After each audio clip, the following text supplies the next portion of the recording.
Hello and welcome back to Lumosity. We will begin in just a bit, but you know what comes first. Oh.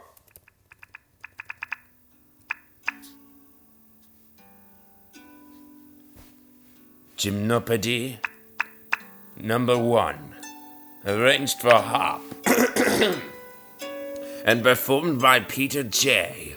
Again, he's I guess a performer, like of piano, harp. What can't he play? By most instruments, but still impressive. Eric Alfred Leslie Settee. Leslie. Signed his name Eric Settee. I wonder why. After 1884, was a French composer and pianist. Settee was a colorful figure in the early 20th century Parisian avant-garde. His work was a precursor to later artistic movements such as minimalism, repetitive music, and the theater of the absurd. An eccentric, Settee was introduced as a gymnopedist in 1887, shortly before writing his most famous compositions, the Gymnopedes. Later, he also referred to himself as a phonometrician, meaning someone who measures sounds, preferring this designation to that of a musician after having been called a clumsy but subtle technician. In a book on contemporary French composers, published in 1911. In addition to his body of music, Settee also left a remarkable set of writings, having contributed work for a range of publications, from the Dadaist 391 to the American Top Culture Chronicle Vanity Fair. Although in later life he prided himself on always publishing his work under his own name, in the late 19th century he appears to have used pseudonyms such as Virginie Lebeau and François de Paul in some of his published writings.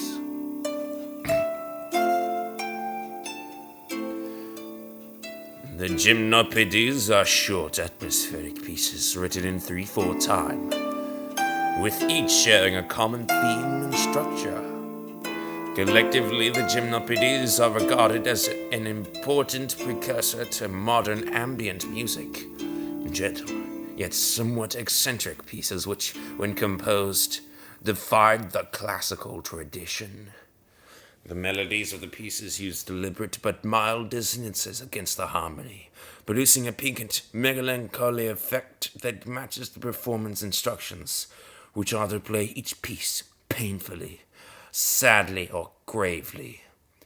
From the second half of the 20th century on, the Gymnopedes were often erroneously described as part of Settee's body of furniture music, perhaps because of John Cage's interpretation of them. Well, that's that. A Gymnopede, also of note, is, there's some little bit more we can get on these. No? No, is there nothing? The first few bars of Gymnopede 1 consist of an alternating progression of 2 major 7th chords, the first on the subdominant G and the second on the tonic D. That doesn't mean anything to me.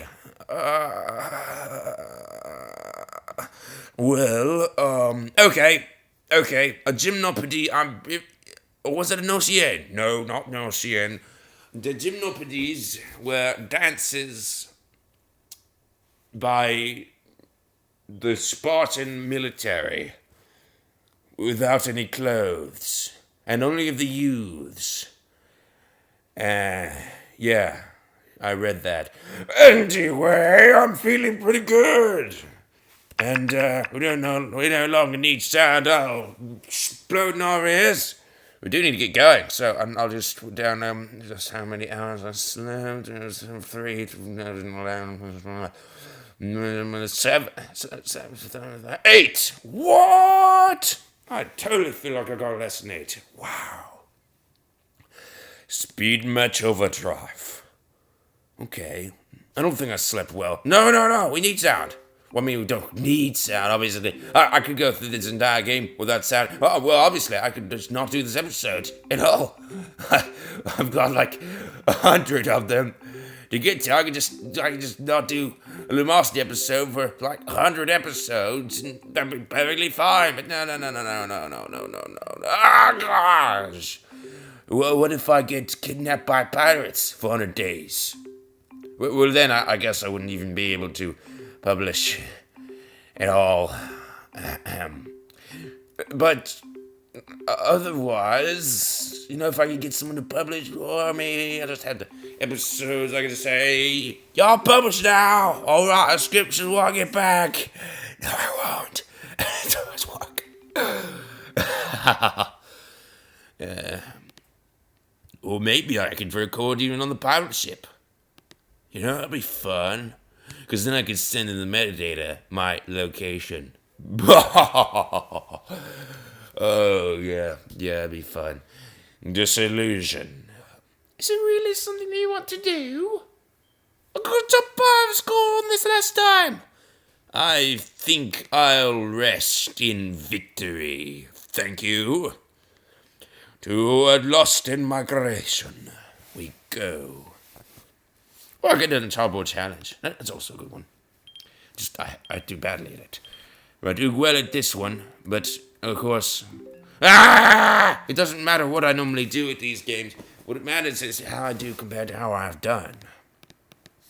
So, or rather, how other people have done. But considering I've done them all before, and I have not done well enough on all of them, I think we can say that... comparing myself to others,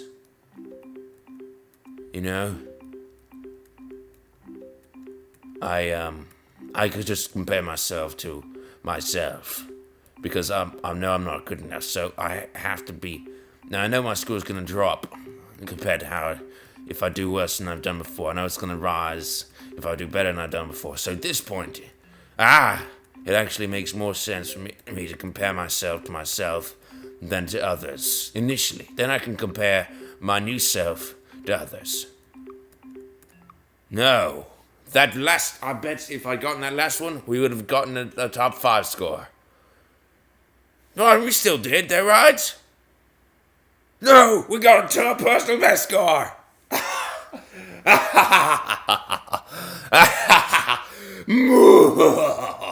Win. Eric Satie is one of my favorite composers, even though he's odd for classical. Yeah, it's weird. Most people be like, ew, how can you like that? He's so weird. But I like, And I've never heard anyone actually say that. Rather, Eric Satie, I don't hear anyone talk about it anymore. He's so obscure. The other favorites are the Gnossians. It's weird though. I feel almost a little bit weird because his new pieces, his earlier pieces were my favorites. That creeps me out a bit. I don't know why. I should like his new pieces when he's more experienced and stuff, and yet I don't. I must try harder. What am I missing? It's too complicated. It's too brilliant for me to comprehend. I mean, I like a few, but it turns out one of the pieces, later pieces, was actually one of the gymnopedes that was unpublished as a gymnopedy. So it's the fantasy number 6, I do believe. No, not the 6th one. There was no 6. What am I going with? No, it was no. It was the 7th gymnopedy, or rather the 2nd, I think. Or was it the 6th gymnopedy? There was a more sort of fantasy, and that was really good. And really creepy. And, what else? Oh, he composed almost entirely for the piano. Although there was one piece which was, so fantastic. I wish I could play it for you. But it's like, it's carnival. It's the choral part of his carnival, suite, or opera, or whatever. No, he's singing in it. Even though it's a choral. But it's a carnival. And it is so creepy. Oh my gosh! It plays, you know, the standard sounds of a. It plays the uprising. Really, myself? Uprise! Upriser! Uprise. Append. What? That's a word. Yeah, it has the standard sounds of carnival, but warped to be discordant. And oh man, it's just you just have to hear it. Up, ups, ooped, up, uppy, uppo, up, gear. Oh, upon. Oh, how wonderful. Costume. Costumed. Oh, yeah, this is gonna be good. Costuming. Costers. Coast. Coes.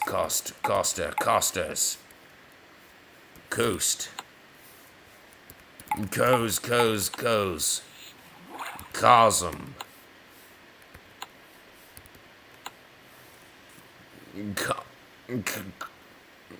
Kosher. Koshering. Koshering? Would that be a word? It is! Ha! I love this! See? Communisms. Yes. Cop. Alright, and here we go! Off we go! Yeah! Coggers, cogging, cough. Coning, cooler.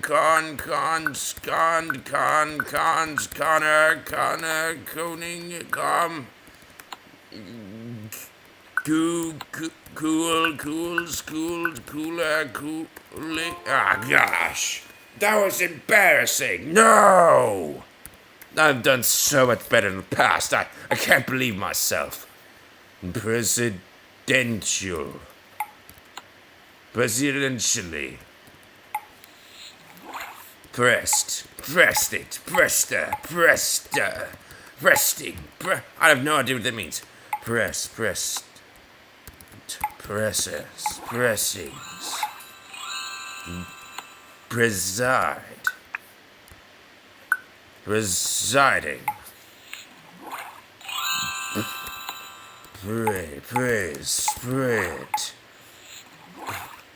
Prep.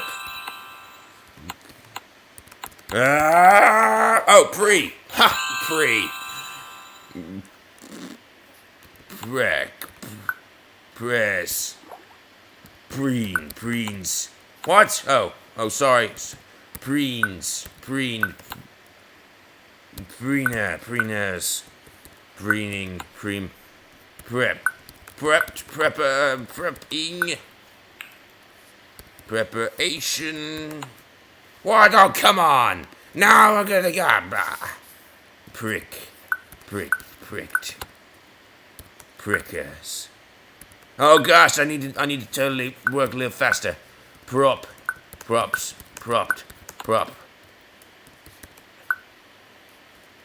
Oh, proper. Prones. Proner. Proning.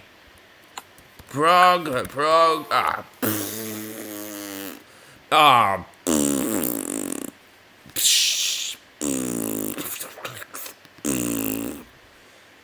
Onward we go into color match. Have I still not beaten this yet?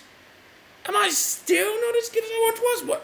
What was I on when I did well at this? What did I do? Oh, by the way, I ate for the first time last night I ate a Bootjalokia ghost chili. Yeah, that's right. Full thing. Downed it all at once. Well, I eat bites, obviously. But in like 2 minutes, I ate a Bootjalokia pepper and I survived. Without anything to drink. Too, it was... because having anything to drink would just make it more difficult. So, of course, I didn't have anything to drink. But yes, butcher, look here, Pepper. In 2 minutes. Might have been just 1 minute. I was like, what? I thought this would be hard. You've got to be kidding me, Peachy Nokia. You think you're so grand? I've had Serranos harder than you. Although it has been like years since I had a Serrano harder. I think it was more me than you did.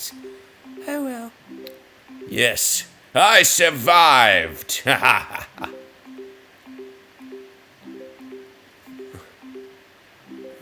wonder if I should record this stuff, me eating peppers. You know, because some people are like, whoa, dude. But then there'll be some guy who'd be fake. You know it. Then you know that would be. And not fake, or at least I don't know they're fake. Someone else bought them for me. I have no idea whether they're fake or not, but because I never tasted one before, so I really have no idea what they should taste like. I know they were ripe, which means, so that's one way. That's one way to get around hot. Just don't eat it ripe. I mean, no, these were ripe.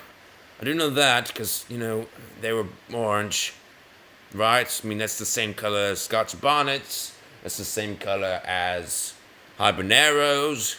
It's not the same color for Fatalis. Fatalis are yellow, but I think you're the more reddish, less, the more away from green, so the more ripe. That's the way that the scorpion peppers always work. I think the Carolina Reapers is kind of a yellowish orange color. Basically, what I'm saying is the entire Capsicum chenense species is orange when it's ripe, and this one was no different. So I'm going to have to go with, it's ripe, and I survived. And, episodes of Thanks for watching, goodbye.